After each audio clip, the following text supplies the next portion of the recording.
there might just be a change of guard happening at the top of the gaming world. And find out how these numbers could greatly affect the battle between Xbox and PlayStation. Let's break that all down. Up next.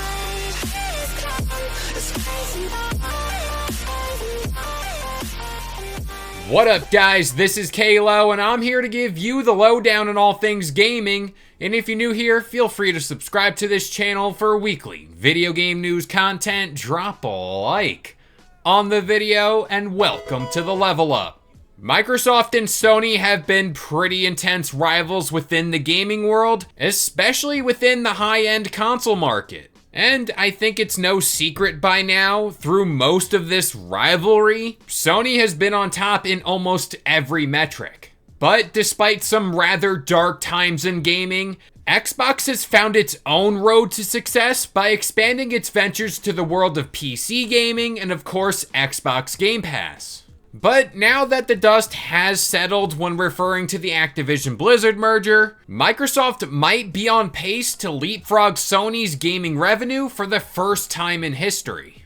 Now, I want to preface this all by saying Tencent is still the top dog here, mainly because they have major investments in companies like Epic Games, a stranglehold on China, of course we're talking about mobile games too, and ownership of League of Legends Riot. So this analysis firm Newzoo put out this detailed report centered around H1 of 2023. So for 2023, Tencent pulled this casual $15.4 billion in games revenue. Sony got around $8.8 billion, and Microsoft sits at just over $6 billion. They also project the games industry as a whole will generate $184 billion in revenue for all of 2023 fiscal. And by 2026, they forecasted the industry as a whole will grow to $205.7 billion.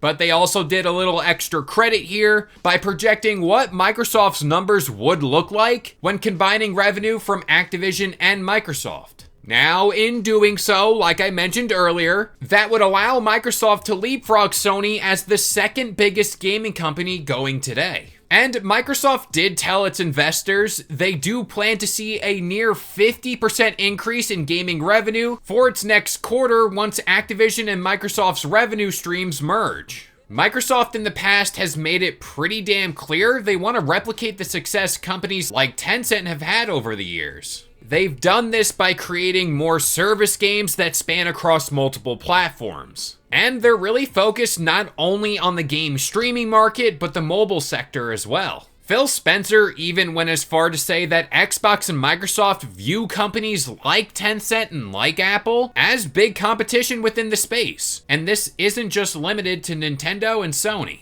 Now, overall, these numbers are pretty telling for the gaming industry at large. Newzoo pointed out if they were to create this little pie chart of what makes the most money within gaming, 49%. That's right, 49% of that goes to mobile gaming. PC gaming has 29% of that and 21% for console gaming. I think this is also why over recent years, we've seen companies like PlayStation move away from classic formulas when releasing their games. And this pertains to console exclusives and expanding their catalog to the world of PC gaming. They've also done things like adapt their release method to produce more live service games and release these new PlayStation Plus tiers. It seems, at least to me, PlayStation is responding to the curve rather than acting ahead of it, which is partly why they could be falling behind here.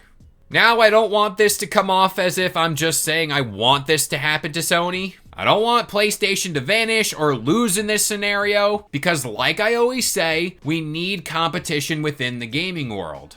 That competition will make things better for us being the consumers. The reality of all this is 2023 was just an alright year for PlayStation. And 2024 might not be that much better as far as their first party output goes. We don't know much as far as what's dropping next from them. As of right now, it appears it's just going to be more of the same from them until more of those multiplayer games come out. Xbox, back in the dark days of the Xbox One, knew they lost. And that's no argument here. Instead of staying down in the dumps, they fixed what they could at the time, and then they looked to the future and set themselves up for success later down the line. But hey, overall, looking at the industry, you can't help but look at all this and see there's a very diverse gaming market going on in 2023, with a lot of different opportunities to have new and exciting games. But with all that being said, I'm gonna pass this question off to you guys. I'm kinda curious what your most used console or consoles are.